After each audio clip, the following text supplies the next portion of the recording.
picture the scene. It is May 2026. The national average for a gallon of gasoline has just hit $4.55. In places like Southern California, the numbers at the pump are edging dangerously close to $6. As you drive down the street, you pass a local, independent gas station. There are no lines, the pumps are completely empty, but just a quarter-mile down the road, at the local Costco or Sam's Club, there is a line of idling cars stretching out of the parking lot and spilling into the main intersection. During the peak of the April and May 2026 price surge, it became common for drivers to wait upwards of 45 minutes just to reach a big box retail pump.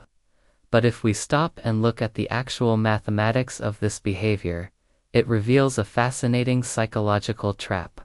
Let's do the math. The average crossover SUV holds about 15 gallons of gas. If the wholesale club is selling gas for 30 cents cheaper than the local station down the street, a completely empty tank will save you exactly $4.50. You just sat in a running car, burning fuel in idle, for 45 minutes to save $4.50. You effectively valued your own time at exactly $6 an hour, well below the federal minimum wage. From a purely economic standpoint, this behavior makes absolutely no sense. Why would millions of rational, working Americans surrender an hour of their day for a handful of pocket change? The answer is that you are not just buying fuel. You are participating in one of the most brilliant, flawlessly executed retail strategies in modern history. A strategy so powerful that it is currently bankrupting independent gas station owners across the country. To understand how the giant wholesale clubs are dominating the fuel industry, you have to unlearn everything you know about how a gas station operates. A traditional gas station owner wakes up every morning with one goal: sell gasoline to make a profit and hopefully convince you to buy a bottle of water while you're there. Their survival depends entirely on the margin between what they pay the refinery and what they charge you at the pump.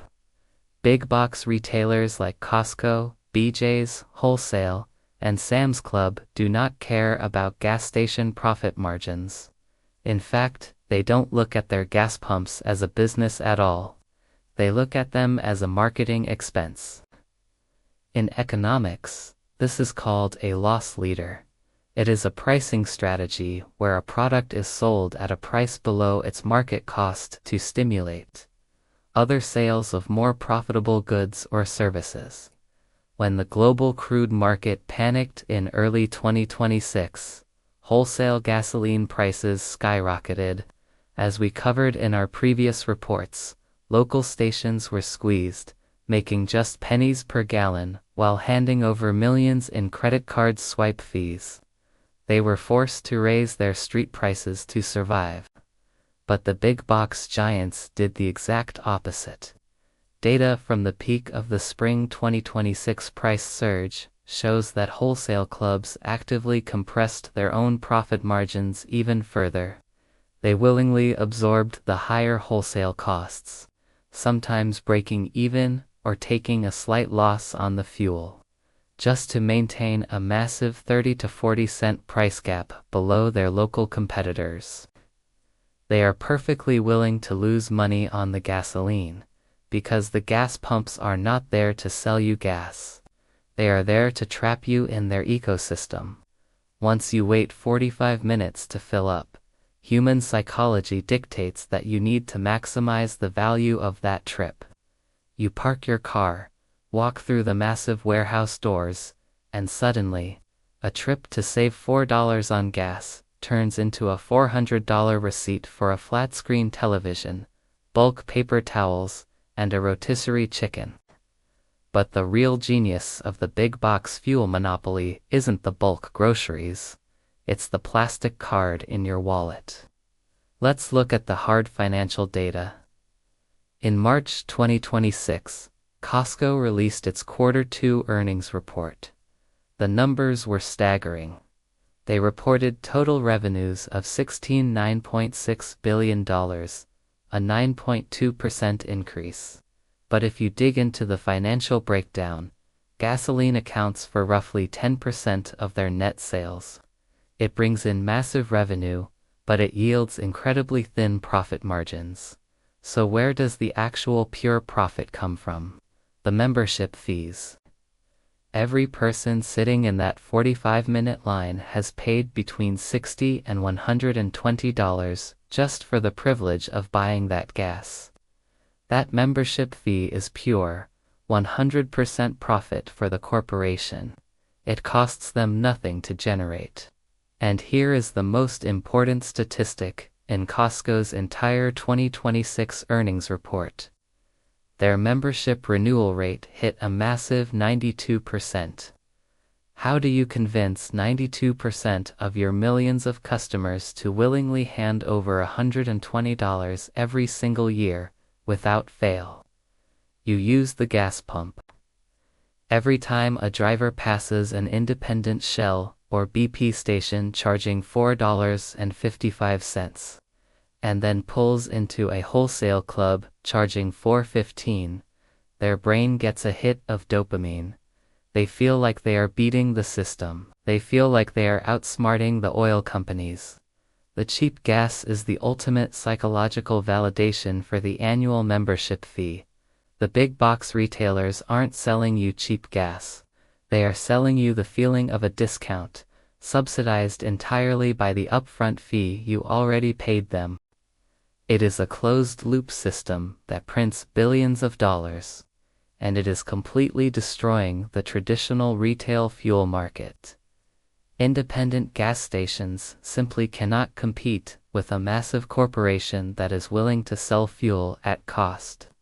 But the loss leader strategy is only half the equation. To pull off a pricing war of this magnitude, these retail giants need an almost incomprehensible volume of fuel. In Part 2, we will uncover the raw industrial power behind these megastations. We'll explore why a single big box location can pump 10 times more fuel than a corner store. How the massive expansion of superstations like Buc-ee's is rewriting the rules of the supply chain, and how they magically bypass the rockets and feathers pricing trap that strangles local owners. While wholesale clubs like Costco use gasoline to sell annual memberships, there is another player in the market taking the volume game to an absolute extreme. Enter the superstation. If you want to see the future of the American gas station, look at the aggressive expansion of Buc-ee's. In early 2026, they announced plans to expand into 8 new states. In April 2026, right as fuel prices were surging nationwide, they opened a massive new location in Huber Heights, Ohio. Calling it a gas station is an understatement. The Ohio facility spans over 76,000 square feet and features an astonishing 100 fuel pumps. But there is a very specific, fiercely enforced rule at Buc-ee's locations that reveals exactly how their business model works. They strictly ban 18-wheelers. If you build a facility with 100 fuel pumps along a major interstate, logic would suggest you want massive commercial trucks buying hundreds of gallons of diesel at a time. But Buc-ee's doesn't want commercial truckers.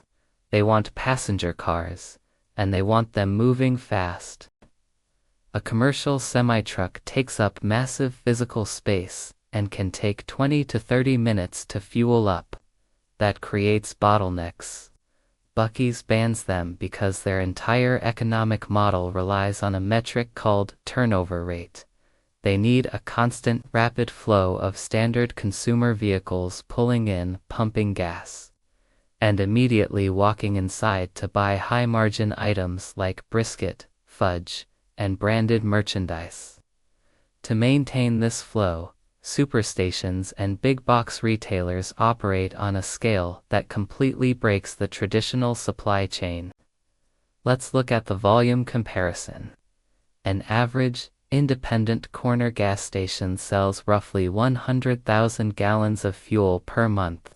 Because their volume is relatively low, they have to buy their fuel through a middleman, a wholesale distributor, who adds their own markup to the price. A single Costco or Buc-ee's location, however, can easily pump over 1 million gallons of fuel in a single month, 10 times the volume. When you are buying over 1 million gallons of fuel per location, you don't need a middleman. These retail giants have the purchasing power to bypass the wholesale distributors entirely. They negotiate direct contracts with the massive oil refineries. By stripping out the middleman, they lower their baseline costs before the fuel even goes onto the delivery truck. This massive volume advantage creates an impenetrable moat around their business. The local guy buying 10,000 gallons a week simply cannot get the same wholesale price as the corporate giant buying 1 million. But the volume game does more than just secure a cheaper upfront price.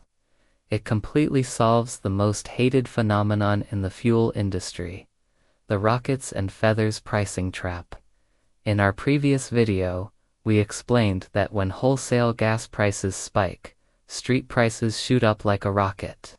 But when wholesale prices drop, street prices float down slowly, like a feather. During the price corrections in May 2026, consumers were furious. Crude oil began to drop below $100 a barrel, but the local independent stations kept their street prices painfully high. Why? Because of their underground tanks. Remember, an independent station only sells about 100,000 gallons a month. If they filled their underground tanks on Tuesday, when wholesale prices were at their absolute peak, they are stuck with that expensive fuel for a week or more. Even if the global price of oil crashes on Wednesday, the local station owner cannot lower their street price, because they physically own 10,000 gallons of gas that they bought at the premium price. They have to sell through the expensive old inventory before they can buy the cheaper new inventory. Now, look at Costco or Buc-ee's. Because they are pumping millions of gallons, their turnover rate is practically violent. Thousands of cars are draining their underground tanks constantly. A big box retailer is receiving multiple tanker truck deliveries every single day. When the wholesale market drops, Costco is buying that new, cheaper fuel within 24 hours. They pump it into their freshly emptied tanks, and because their cost just dropped, they update their massive digital signs immediately.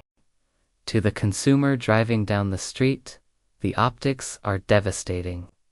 You see Costco drop their price by 20 cents overnight, while the independent station across the street keeps their price high. It creates the ultimate illusion. The big box store looks like a consumer hero fighting inflation, while the local small business owner looks like a greedy price gouger. But the local owner isn't gouging. They are just trapped under the weight of expensive inventory they can't sell fast enough. The combination of the loss leader strategy, direct to refinery purchasing power, and hyperfast inventory turnover is an extinction-level event for the traditional gas station. In Part 3, we will look at the fallout. We will reveal the massive corporate retreat currently underway in the industry, why even giant oil companies are abandoning the retail game, and what this new big box monopoly means for your wallet in the long run. When a business model begins to collapse, the first entities to abandon ship are usually the ones with the most data. In the retail fuel industry, the warning sirens have already been triggered by the largest players on the board. Take a look at Shell. Shell is a global energy titan, operating at every level of the oil supply chain. Yet, by early 2026, industry reports confirmed a massive structural retreat. Shell had officially sold off or closed roughly 800 of its retail convenience stores and gas stations, aggressively executing a stated plan to liquidate 1,000 locations globally by the end of the year. Why would one of the most powerful oil companies on Earth voluntarily surrender its street-level real estate? Because their financial analysts look at the exact same data we just uncovered. The executive leadership at Shell knows that the massive profit margins exist in crude extraction and chemical refining. Retail gasoline, on the other hand, is a decaying asset. It is a higher-risk, low-reward battleground. If a multi-billion-dollar global conglomerate like Shell looks at the retail fuel market, calculates the margins, and decides to pack up and leave, what does that mean for the independent owner of your local corner station? It means they are fighting a war they have already mathematically lost.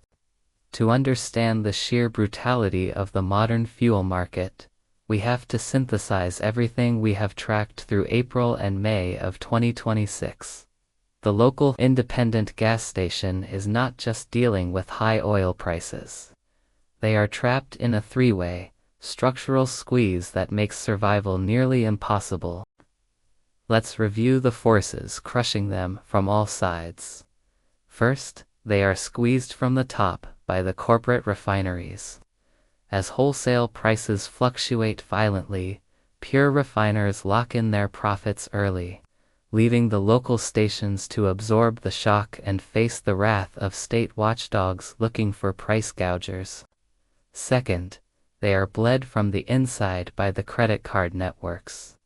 As we revealed in our last report, banks are extracting over $60 million a day in percentage-based swipe fees. The higher the price goes, the more the banks take, shrinking the local retailer's margin down to just pennies. And finally, they are crushed from the outside by the big box monopoly. Massive retailers like Costco, Sam's Club, and Buc-ee's use their tremendous volume to bypass wholesale distributors.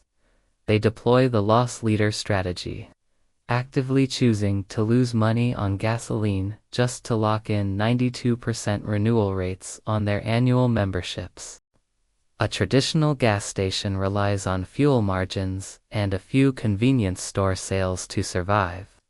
A big box retailer relies on billion-dollar membership revenue and uses cheap fuel as a weapon to starve the local stations of their customer base. This is not a competitive marketplace. It is a mathematical execution. So, what does this mean for you, the driver? Right now, in the chaotic pricing environment of 2026, the big box strategy feels like a massive win for the consumer. When you pull up to a wholesale club and pay 30 to 40 cents less than the market average, it feels like a victory against inflation. You are getting a discount. But you must look at the long-term cost of that discount. As independent stations continue to bleed capital, face state audits, and lose their customers to the superstations, they will inevitably board up their windows. The Shell divestments are just the beginning. When the local corner stores vanish, the big box retailers will achieve true local monopolies. And the fundamental rule of economics states that once competition is eliminated, the discounts disappear. If Costco and Buc-ee's are the only entities left with the infrastructure to sell fuel in your city, they will no longer need to use gasoline as a loss leader. The 30-cent discount will evaporate. Let's return to the image of that 45-minute line of idling cars in Southern California. Those drivers are sweating in the heat, burning their time, and celebrating a $5 discount. But they aren't just waiting in line for cheap fuel. They are actively participating in the extinction of the independent gas station. They are watching the end of an era and trading a competitive, open market for a future controlled entirely by a handful of corporate giants. The market is shifting, and the bill will eventually come due. Thank you for watching this investigation. If you want to understand the hidden mechanics driving the economy and your cost of living, subscribe to the Cost Pressure Report. We will continue to follow the data.